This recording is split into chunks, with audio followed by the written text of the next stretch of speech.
Eh bien, salut tout le monde, c'est Chama et aujourd'hui on se retrouve pour une nouvelle petite vidéo.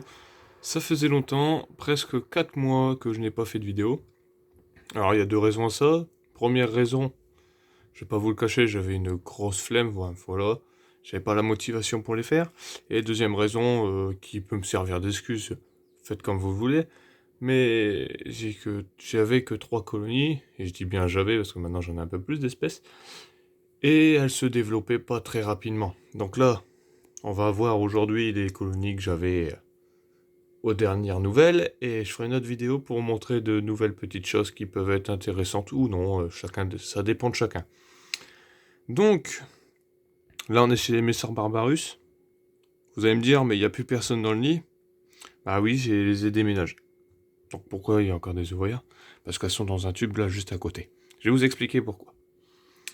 Alors, on voyait le dernier coup dans la vidéo, ça bougeait pas de trop là-bas au fond, ce qui était un peu dérangeant. Enfin, personnellement, moi, ça ne me plaisait pas. Il bougeait pas de trop. Le développement était timide. Il y avait peut-être une naissance ou deux pour 3-4 morts, donc la population diminuait. Du coup, j'ai décidé de les déménager. Enfin, ça n'évoluait pas. La jeune fondation stagnait.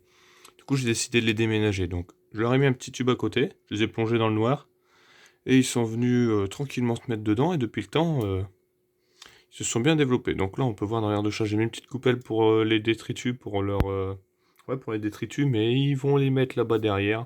C'est pas grave, ça m'entasse ça là-bas, je prends un coup de pince, fini, on n'en parle plus. Et puis un petit abreuvoir qui boivent légèrement dedans, et ils boivent dedans, mais maintenant ils boivent aussi dans le tube, donc ça va. Quelques graines à droite à gauche. Je leur ai remis des graines de pissenlit hier pour qu'ils refassent un peu le plein, parce qu'il n'y en a plus beaucoup. Donc là, hop, petit tube de raccord, coton pour mettre le tube.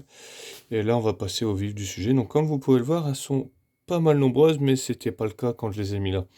Il devait y avoir, je sais pas, je dirais, il devait y avoir une quinzaine d'ouvrières, pas plus. Pour très peu de couvains. Là, le couvain, il est énorme comparé à ce qu'il y avait avant. C'est juste magnifique. Donc là, on peut voir le derrière de la reine qui se situe là-bas dans le fond. Elle s'est planquée par rapport à ses ouvrières. On voit son derrière qui est assez impressionnant. Elle est planquée, elle se met toujours dans le coin du coton. Peut-être parce que s'il fait un peu plus sombre là-bas. Donc il y a leur grenier à grains qui est là dans le tube.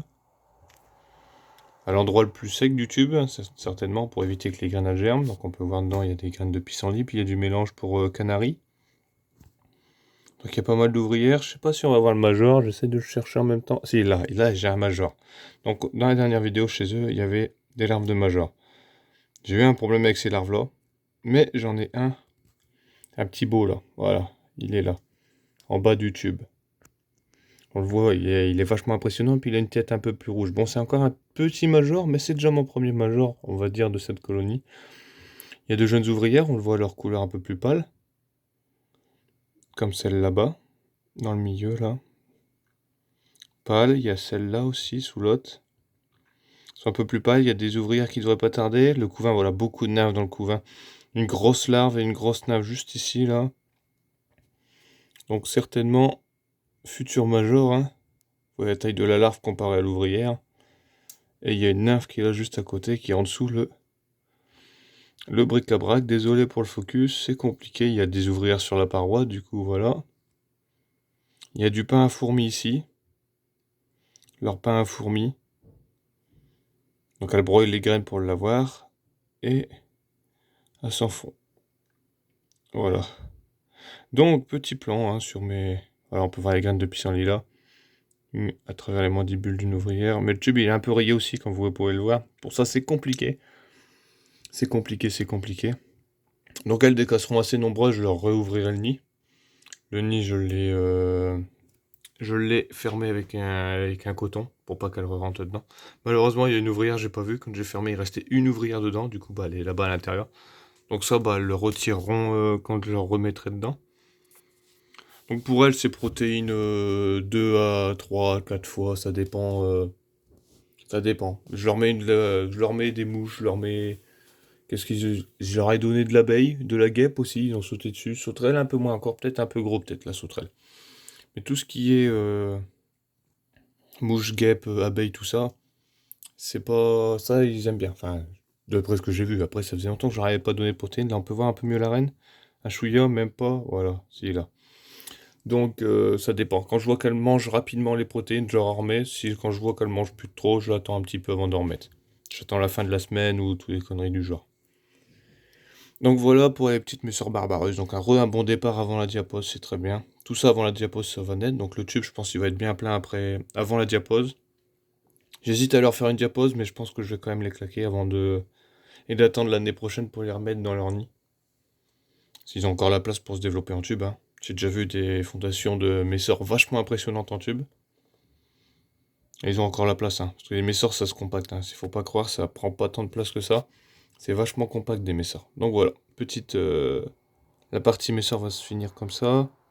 Dommage, on n'aura pas bien vu la reine, mais là on voit bien la larve, là, certainement enfin, pas la larve, la nymphe de futur major, je pense. Là on voit une tête jaune, peut-être que c'est aussi un major. Il est vachement impressionnant, donc je pense que c'est un autre major. Mais pour l'instant c'est des petits majors, enfin c'est pas encore, c'est les premiers, hein, donc c'est des petits. Des petits petits. Mais voilà, bon désolé s'il y a un bruit de fond. Il y a un aspirateur dans la maison qui tourne. Et j'avais déjà préparé la vidéo avant, donc je me suis dit je le fais, tant pis, ça va pas s'entendre des masses, c'est pas grave. Donc voilà, bon bah on passe sur les Lasus Flavus, comme ça on finira sur les Lasus Niger qui avaient le meilleur développement le dernier coup. Donc allez, à tout de suite. Donc voilà, mes Lasus Flavus, donc comment dire, très peu de nouvelles ouvrières, il y a un peu de couvain, je vais essayer de mettre le petit papier bleu que j'ai d'habitude.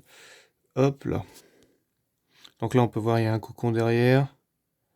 Les ouvrières sont sur le coton, il y a un cocon d'ouvert, donc il doit y avoir une nouvelle ouvrière. Donc là je leur donne très peu de protéines parce que elles sont pas... Elles se jettent pas dessus, il faudrait que j'essaye des petites pattes de mouche ou des petits trucs comme ça, parce qu'elles sont vraiment pas friandes des protéines. Elles préfèrent largement les liquides sucrés, donc je pense que c'est ça qui influe sur leur développement. Donc développement très lent. Il y a une larve là sous la reine. Très peu de nouvelles ouvrières, je crois que le dernier coup il y a eu 3 ouvrières, et là je sais pas, il y en a 5-6, pas beaucoup plus, hein, donc... Développement est lent, mais je pense qu'une fois qu'elles seront lancées, elles seront lancées. Là, c'est... Parce qu'elles sont assez timides sur le début, hein. Franchement, c'est... Vous leur donnez... Vous pouvez ouvrir le tube, retirer la boulette. Là, c'est une boulette de sopalin, imbibée de liquide sucré. Donc là, il ne doit plus y en avoir trop, parce que ça fait quand même une semaine. Mais elles sont quand même timides. Alors, on en voit une petite ouvrière, là. Tête assez rouge-orangé, avec un corps un peu plus jaune. La reine, hein, quand même vachement imposante comparée aux ouvrières. Non, donc voilà, pour cette espèce-là, c'est un développement très lent, donc c'est pour ça, vous voyez, j'ai très peu de colonies, et je peux pas faire des vidéos toutes les semaines dessus, parce qu'au bout de 3 semaines, c'est bon, j'ai fait le tour, quoi. Donc c'est pour ça que j'en ai pas fait beaucoup. Au moins, comme ça, le développement a pu bien se faire. C'est impeccable. Enfin, sauf chez eux, mais eux, c'est lent, donc c'est pas grave, je m'en fais pas. Ils sont en bonne santé, la reine, elle pond, il y a du développement de couvain. Après, comme je vous dis, il n'y a pas de protéines, donc, à mon avis, c'est ça qui freine un peu, mais c'est pas grave. Je vais essayer de leur en redonner. Et puis on verra bien ce que ça donnera. Bon allez, on va passer tout de suite au Lasus Niger. Allez, c'est parti. Alors nous voici avec les Lasus Niger. Donc, comme vous pouvez le voir, je les ai changés de tube. Bon, il y a un problème d'hygrométrie dans le tube, donc c'est pour ça qu'il y a des gouttelettes d'eau. Mais le couvain est encore extraordinaire pour cette fin de saison. Enfin, cette fin de saison, on est plutôt en milieu là, mais commence à arriver à la fin. Comme vous pouvez le voir, beaucoup de larves, beaucoup de... Qu'est-ce qu'il y a d'autre? Là, voilà, des nymphes à nu, donc ça c'est il y a trop d'humidité, mais bon, ça n'a pas l'air de les gêner. Donc il y a quelques cocons. Ouh, ça fait rouge avec le... des jeunes ouvrières, quoi. Celle-là, elle est pas le plus pâle, là, c'est le cas dans le milieu. Donc il y a des nymphes à nu, donc ça, s'il y a trop d'eau. Énormément de cocons. Ça te fait rouge avec le tube. C'est la première fois que je vois ça. C'est pas grave. Bon, alors, beaucoup de cocons. Les œufs, je sais pas trop. Les œufs, on les voit pas bien, là, dans ce tube-là, parce qu'en plus, il est rouge. Enfin, il y a un peu du sable au fond. Donc on les voit pas bien, les œufs. Oh, désolé pour la qualité, mais franchement, ça devient rouge quand je me rapproche un peu trop près de la paroi. En tout cas, il y a des larves de tous les stades, des nymphes nues à tous les stades. Là, il y a énormément d'ouvrières, comme vous pouvez le voir. Il y a la reine qui est juste ici. Et par contre, ça devient rouge, c'est pas beau. Donc il y a des gouttes d'eau, hein, donc là, je laisse faire, je n'humidifie plus. Parce que j'ai dû trop humidifier, parce que c'est un système comme ça. Bon, en gros, c'est du sable, donc tu le remplis et pouf, ça vient boire le plâtre. Et je pense que j'ai trop rempli le sable et du coup ça bu trop. Le plâtre a trop bu et ça le rend avec la chaleur et tout ça, ça fait de la condensation à l'intérieur. Donc là il y a la reine. Ici il y a quelques ouvrières, enfin quelques, il y en a encore une petite paire. C'est... Voilà, donc là on voit encore, il y a une paire d'ouvrières encore. Et ici il y en a quelques-unes. Et ensuite, dans l'aire de chasse, c'est toujours la même aire de chasse, un pot de miel. Il y a 3 ouvrières qui sont en train de boire du liquide sucré que je viens de leur mettre. Dans un petit truc en verre que j'ai fait moi-même. Fabrication maison, j'ai pris une petite plaque de verre, j'ai coupé le verre. Avec des outils spéciaux, bien sûr. Enfin, avec des outils spéciaux. C'est un outil qu'on peut trouver, hein, vous marquez coupeur de verre ou je sais pas, un truc du genre sur Amazon, vous trouvez. Et j'ai fait un petit trou dedans, un petit creux pour pouvoir disposer du liquide sucré. C'est toujours mieux que du papier d'alu, hein. Coin des potoirs là-bas avec énormément de cocons, têtes de mouche. Alors là, je leur donne des insectes assez régulièrement. Je leur en donne dès qu'il y a un insecte qui vole dans ma chambre. Je le chope et puis je leur mets. Écoutez, hop, petite ouvrière qui gambade, hop, dans l'aire de chasse. Donc voilà, ils vont faire le plein, vont ramener ça ici. Quelques ouvrières ici. Alors, désolé vraiment pour la qualité. Vous voyez, là, ça fait un peu sableux le fond du tube. Mais là, on voit quelques ouvrières, une chambre. Là, il y a pas mal d'ouvrières, un petit peu de couvain de ce côté-là. Alors, on voit pas très bien, mais c'est de la larve. Oh, pardon.